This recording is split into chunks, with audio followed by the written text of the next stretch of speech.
Halo teman-teman sejarah, selamat datang kembali di saluran ini. Kita akan menjelajahi satu bab paling monumental dalam sejarah manusia, Perang Dunia II. Mari kita kembali ke masa di mana peristiwa-peristiwa epik ini membentuk dunia seperti yang kita kenal hari ini. Ketika kita berbicara tentang Perang Dunia II, ini bukan hanya perang antara negara-negara, tetapi juga perang tentang ideologi, kebebasan, dan eksistensi manusia. Jutaan nyawa terenggut, perbatasan dihapuskan, dan dunia dipaksa untuk menghadapi perubahan yang mendalam. Kita akan memecahkan lapisan sejarah Perang Dunia II dari berbagai perspektif, mulai dari penyebab terdalam hingga akibat pasca perang yang mencengangkan.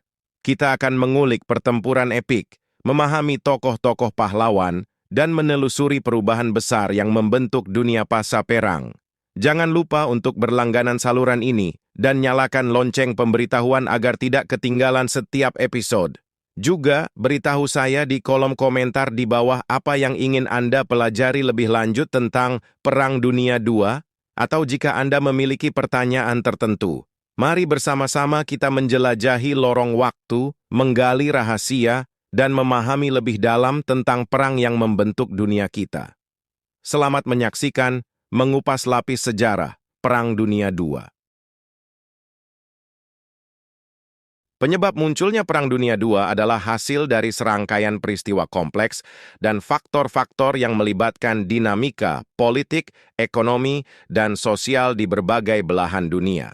Di video kali ini kita akan membahas lebih rinci mengenai beberapa penyebab utama yang menyebabkan munculnya konflik global tersebut. Traktat Versailles tahun 1919. Traktat Versailles sebagai perjanjian perdamaian yang menutup Perang Dunia I memberikan beban berat pada Jerman. Kondisi yang sangat merugikan seperti pembayaran reparasi besar-besaran, demilitarisasi yang signifikan, dan pemotongan wilayah menciptakan ketidakpuasan dan rasa amarah di kalangan masyarakat Jerman. Traktat ini menciptakan kerentanan ekonomi dan politik yang menjadi landasan bagi munculnya rezim otoriter. Krisis ekonomi dunia pada akhir 1920-an dan awal 1930-an menjadi katalisator bagi ketidakstabilan ekonomi global. Kebijakan proteksionisme dan ketidakmampuan untuk merespons krisis secara efektif menghasilkan ketidakpuasan masyarakat, yang pada gilirannya membuka pintu bagi tumbuhnya pemerintahan otoriter di berbagai belahan dunia. Pertumbuhan fasisme dan nazisme. Munculnya pemerintahan fasis di Italia di bawah kepemimpinan Benito Mussolini pada 1922 dan Partai Nazi yang dipimpin oleh Adolf Hitler di Jerman pada 1933 menciptakan ideologi nasionalisme radikal, militerisme, dan ketidakpuasan terhadap ketentuan Traktat Versailles. Kedua rezim ini menjadi kekuatan yang kuat di Eropa, mengubah lanskap politik secara dramatis. Ekspansi imperialisme Jepang. Jepang, yang juga merasa diabaikan oleh Traktat Versailles, mengalami pertumbuhan nasionalisme ekstrem dan imperialisme. Invasi Manchuria pada 1931 dan agresi militer di Asia Timur menjadi bagian dari upaya mereka untuk mencapai sumber daya dan pengaruh regional. Ini menciptakan ketegangan di Asia dan melibatkan negara-negara lain dalam konflik. Ketidakmampuan Liga Bangsa-Bangsa. Liga Bangsa-Bangsa, yang dibentuk sebagai upaya untuk mencegah terjadinya konflik berskala besar, ternyata tidak efektif dalam menghadapi ambisi dan agresi militer negara-negara seperti Jerman, Italia, dan Jepang. Kelemahan struktural dan kurangnya kekuatan penegakan membuat Liga Bangsa-Bangsa tidak mampu menjaga perdamaian dunia. Serangan Jerman ke Polandia tahun 1939. Serangan mendadak Jerman ke Polandia pada 1 September 1939 menjadi pemicu langsung dimulainya Perang Dunia II. Respons cepat dari Inggris dan Prancis dalam menyatakan perang terhadap Jerman menciptakan front baru dalam konflik global ini. Serangan Jepang ke Pearl Harbor tahun 1941 Serangan mendadak Jepang ke pangkalan Angkatan Laut Amerika Serikat di Pearl Harbor pada 7 Desember 1941 mengubah dinamika perang secara signifikan. Serangan ini memaksa Amerika Serikat untuk terlibat secara langsung dalam perang dan membentuk koalisi dengan sekutu. Ketidakstabilan politik dan ketegangan internasional. Ketegangan antara negara-negara besar seperti Inggris, Prancis, Jerman, dan Uni Soviet terus meningkat. Kesalahan diplomasi, ketidakpercayaan, dan ketegangan politik menciptakan kondisi yang mendukung pecahnya konflik global. Pertarungan kepentingan nasional dan ambisi geopolitik semakin memperumit hubungan internasional. Semua faktor ini, yang terjalin dan bersilangan, membentuk situasi yang sulit yang akhirnya menciptakan panggung untuk pecahnya Perang Dunia II. Melalui kombinasi nasionalisme ekstrim, ambisi militer, dan ketidakmampuan lembaga internasional, dunia terperosok ke dalam konflik yang mengakibatkan dampak yang sangat besar terhadap perjalanan sejarah. Pembentukan blok sekutu dan poros merupakan langkah kunci yang membentuk lanskap politik dan militer selama Perang Dunia II. Seiring dengan berbagai faktor sejarah, ideologi, dan kepentingan nasional, blok-blok ini menjadi kekuatan utama yang terlibat dalam konflik global tersebut. Pembentukan blok sekutu. Pada puncak ketegangan di Eropa, blok sekutu muncul sebagai koalisi yang terdiri dari negara-negara yang menentang agresi dan ekspansi militer oleh blok poros. Blok sekutu utamanya dipimpin oleh Britania Raya, Uni Soviet, dan Amerika Serikat bersama dengan negara-negara seperti Prancis dan Tiongkok. Pembentukan blok sekutu didorong oleh semangat kerjasama untuk melawan kekuatan-kekuatan otoriter seperti Jerman Nazi, Italia fasis, dan Jepang di Asia Timur. Uni Soviet yang awalnya menandatangani Fakta Molotov-Ribbentrop dengan Jerman Nazi pada 1939, menjadi anggota blok sekutu setelah serangan Jerman ke Uni Soviet pada 1941. Pembentukan ini membentuk koalisi yang kuat untuk menghadapi invasi dan memerangi blok poros di front timur. Pembentukan blok poros. Sementara itu, blok poros muncul sebagai aliansi antara Jerman Nazi, Italia fasis, dan Jepang, ditandai dengan adanya fakta-fakta seperti Fakta Anti-Komintern dan Fakta Tripartit. Keinginan untuk memperluas wilayah dan memperkuat pengaruh menjadi pendorong utama di balik pembentukan blok poros. Pemimpin blok poros seperti Adolf Hitler di Jerman, Benito Mussolini di Italia, dan Hideki Tojo di Jepang memiliki tujuan agresif dan imperialistik. Penaklukan wilayah dan pembentukan kekuatan hegemoni menjadi landasan ideologis bagi blok poros. Dinamika dan perkembangan.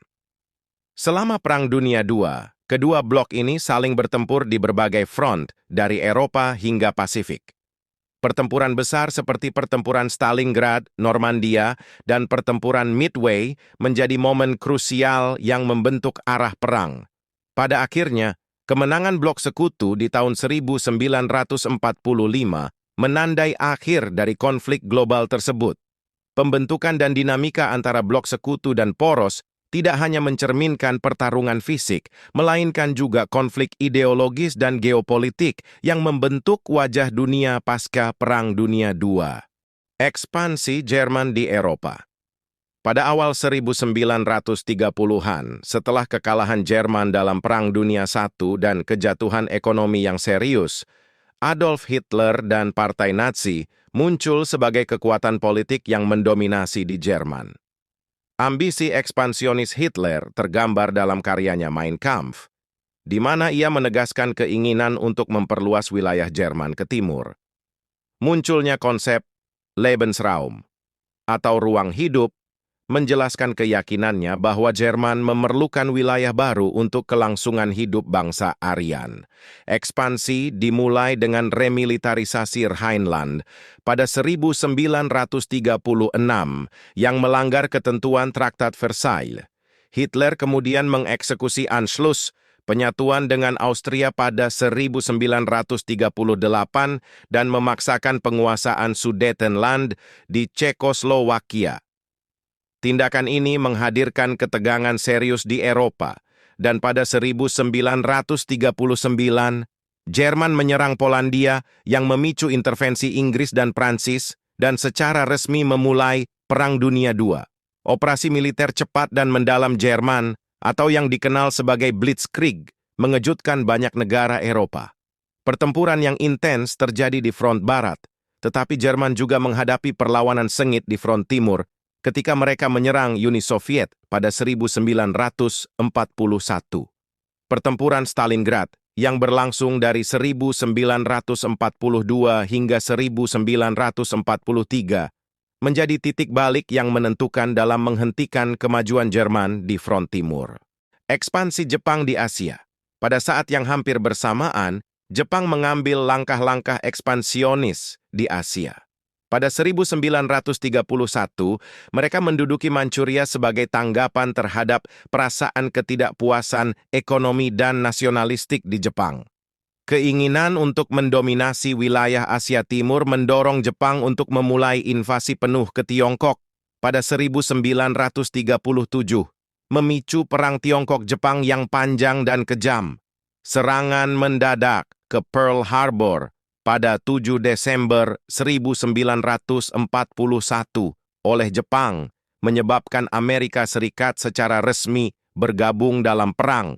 Jepang, dengan keberhasilan awalnya, merebut sejumlah besar wilayah di Asia Tenggara, termasuk Filipina, Malaya, dan Hindia Belanda. Upaya ini bertujuan untuk mengamankan sumber daya alam yang sangat dibutuhkan oleh Jepang, seperti karet dan minyak. Pertempuran di teater Pasifik, seperti pertempuran Midway dan pertempuran Okinawa, mencerminkan pertempuran laut yang sengit dan upaya Jepang untuk mempertahankan wilayah-wilayah yang mereka rebut. Perang di Pasifik menjadi salah satu teater terpanjang dan paling berdarah dalam Perang Dunia II. Kedua ekspansi ini, meskipun terjadi di wilayah yang berbeda, memberikan kontribusi besar terhadap eskalasi perang global dan membentuk panggung untuk berbagai pertempuran dan konflik di sepanjang Perang Dunia II. Selain dampak fisik dan ekonomi, ekspansi ini juga membentuk dinamika geopolitik yang akan membentuk dunia pasca perang. Pengepungan Berlin. Pada pertengahan 1944 hingga awal 1945, Sekutu dan Tentara Merah Soviet terus maju di front timur dan barat, mengepung Jerman. Pada April 1945, tentara Sekutu dan Soviet berkumpul di sekitar Berlin. Pengepungan Berlin dimulai pada pertengahan April dan menjadi salah satu pengepungan terbesar dalam sejarah. Pasukan Soviet di bawah komando Jenderal Zhukov dan Jenderal Konev melibatkan serangan besar-besaran terhadap ibu kota Jerman. Pertempuran jalanan di Berlin menjadi sangat kejam, dengan tentara Jerman yang kelelahan dan kurang peralatan berusaha bertahan dari serangan besar pasukan Soviet yang penuh tekad. Pada saat yang hampir bersamaan dengan pengepungan Berlin, Adolf Hitler menyadari bahwa kekalahan Jerman tak terhindarkan. Pada 30 April 1945, di bunker Führerbunker di Berlin, Hitler mengambil keputusan tragis untuk mengakhiri hidupnya. Dengan mendapat kabar bahwa Sekutu dan Tentara Merah Soviet semakin mendekat, Hitler memilih bunuh diri. Dengan senjata api dan sianida, Hitler dan pasangannya, Eva Braun, meninggal di dalam bunker tersebut. Kematian Hitler menandai akhir dari rezim Nazi yang diperintahkannya dengan tangan besi selama lebih dari 1 dekade. Pada 2 Mei 1945, tentara Jerman menyerah kepada Soviet, mengakhiri Perang Dunia II di Eropa. Pengepungan Berlin dan kematian Hitler membawa titik akhir yang tragis bagi rezim Nazi, tetapi juga membawa pembebasan bagi Eropa dari penderitaan perang dan penindasan yang telah melanda benua tersebut selama bertahun-tahun. Pada 7 Mei 1945, Jerman secara resmi menyerah kepada Sekutu, menandai berakhirnya pertempuran di Eropa selama Perang Dunia II. Penandatanganan dokumen menyerah tanpa syarat terjadi di markas besar Jenderal Dwight D. Eisenhower di Reims, Prancis. Peristiwa ini sebenarnya telah terjadi pada 6 Mei, tetapi pengumuman publik dilakukan pada 7 Mei. Menyerahnya Jerman di Eropa terjadi setelah berbulan-bulan pertempuran sengit, khususnya di front timur dan barat. Kota-kota besar seperti Berlin telah dikepung, dan pasukan Jerman yang letih dan terdesak tidak mampu lagi melawan gempuran pasukan sekutu dan tentara merah Soviet.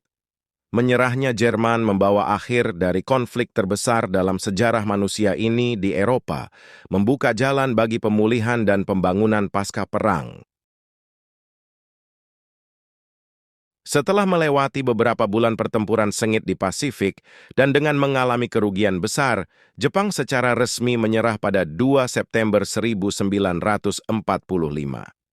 Penandatanganan perjanjian penyerahan berlangsung di atas kapal perang Amerika Serikat, USS Missouri, yang tengah bersandar di Teluk Tokyo. Menyerahnya Jepang menandai akhir dari Perang Dunia II secara global. Penyerahan Jepang membawa berakhirnya konflik yang telah mengakibatkan penderitaan besar di seluruh kawasan Pasifik dan Asia Timur.